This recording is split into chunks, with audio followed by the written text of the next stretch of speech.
Apa kamu sudah tahu? Dengan kamu jaluk turun ke dukun-dukun yang lain.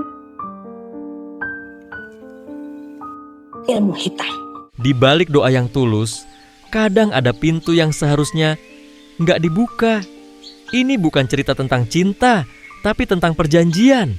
Perjanjian yang nggak pakai materai, tapi dibayar pakai nyawa. Iso antarkan ke desa seberang, Pak. Tenang, Besti. Ceritanya serem, iya. Tapi kita kupasnya kayak temen tongkrongan. Jadi kamu nggak perlu rebahan sambil megang jimat. Let's go ke dunia Sumala.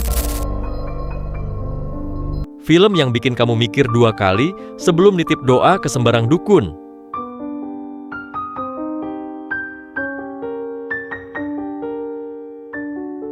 Serius deh, nonton review filmnya Dandi tuh seru banget. Iya, wajib subscribe sih, biar nggak ketinggalan. Subscribe sekarang juga! Sumala ini disutradarai oleh Rizal Mantovani, sutradara veteran spesialis, bikin desa-desa jadi tempat paling enggak pengen ditinggal sendirian. Luna Maya jadi Sulastri, cewek kuat yang haus anak. Tapi, bukan haus biasa, ini haus yang sampai nyebrang dimensi. Kalian wajib nonton full videonya ya.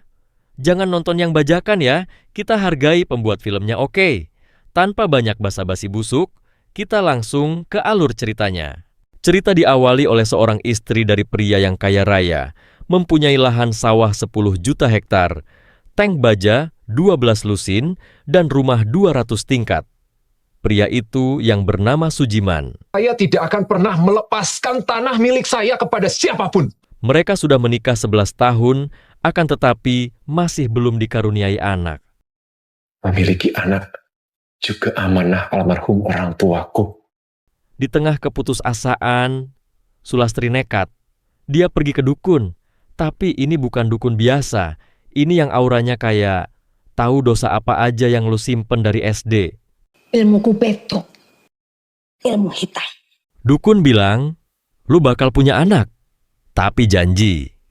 Rawat sampai umur 10 tahun. Nggak boleh dibuang, disakiti, bahkan dibikin koid.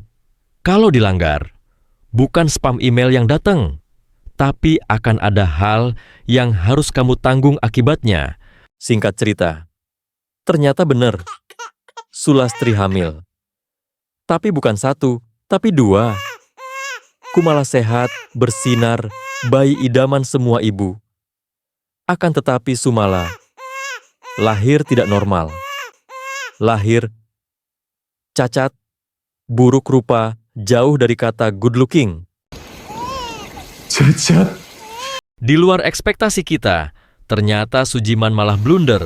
Dia membuat Sumala koid tanpa rasa empati sedikit pun.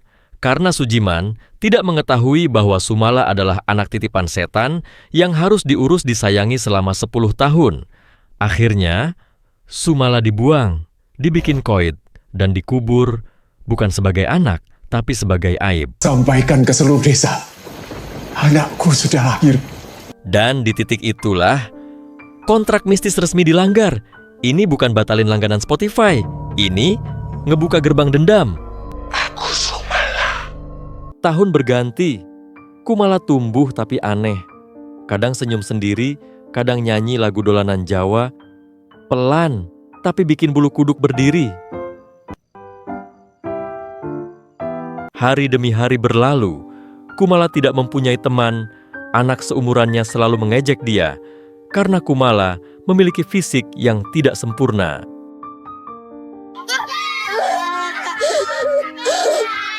Singkat cerita, Sujiman dan Sulastri mengetahui bahwa Kumala selalu dibuli oleh teman-teman seumurannya, menyadari karena Sujiman orang paling kaya raya di desa, hal itu membuat dia merasa malu.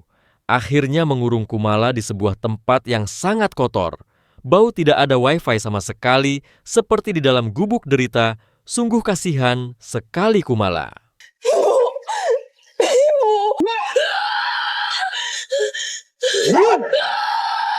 Karena Kumala selalu diperlakukan tidak baik oleh orang lain, bahkan keluarganya sekalipun.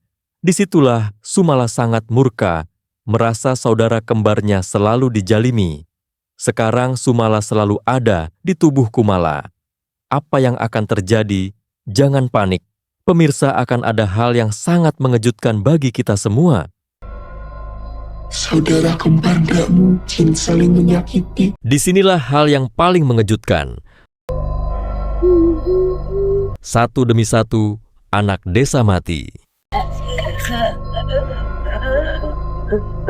Karena balas dendam Sumala kepada orang-orang yang selalu menyakiti Kumala.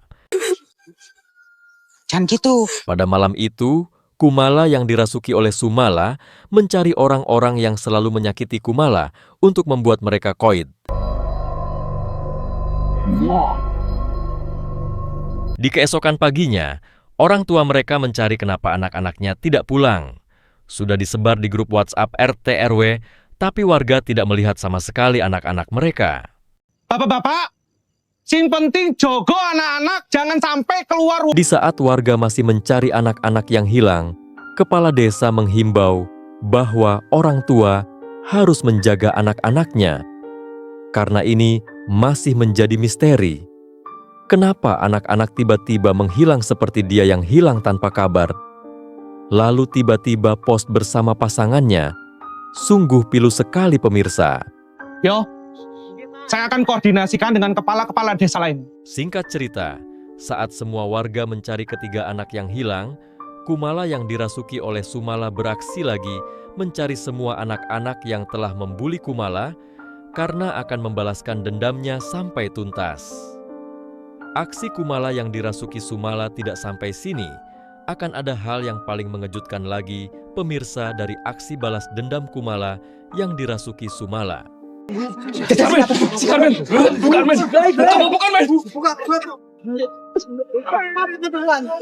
Warga mulai nuduh Kumala. Ono apa iki? Wes bunuh anak-anakku kabeh.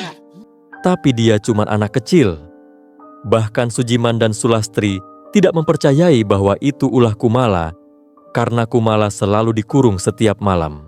Bahwa selama Kumala dikunci di gudang ini setiap malam. Tapi Besti, tanpa disangka-sangka Sujiman melihat ada kejanggalan. Ternyata ada tumpukan karung yang menutupi lobang papan. Sujiman dan Sulastri overthinking. Apa iya Kumala kabur semalam, dan apa iya anak sekecil itu melakukan hal yang di luar prediksi BMKG? Bukan Kumala, tapi Sumala. Dan aku juga pernah melihat langsung. Desa jadi keos. Anak-anak meninggoy. Hewan ternak hilang. Bang emok mulai berdatangan. Bencana macam apa ini? Ucap salah satu warga yang banyak hutang, yang janji dibayar besok, tapi pas ditagih malah lebih galak dari yang minjemin utang. Rumah kebakaran tiba-tiba. Warga panik. Tapi siapa yang bisa lawan arwah yang cuma pengen janji ditepatin? Bahkan pesulap merah pun geleng-geleng kepala. Ulang. Bubar sekarang. Opo Sumala sing mateni anak-anak itu. Saat Sujiman mengetahui langsung dari Kumala bahwa aksinya semalam itu ulah dia yang dirasuki oleh Sumala, Sujiman berpikir mencari solusi dia harus segera melakukan untuk menghentikan pembalasan dendam Sumala yang dulu dia bikin koid setelah mengetahui bahwa istrinya dulu melakukan perjanjian dengan dukun sakti bahwa seharusnya Sujiman merawat Sumala sampai umur 10 tahun, bukan malah dibikin meninggoy. Aku mau pergi yang jauh sekarang juga. Puncaknya, satu malam, tepat Kumala dan Sumala sudah berumur 10 tahun, Sumala melakukan hal yang sangat di luar Nurul.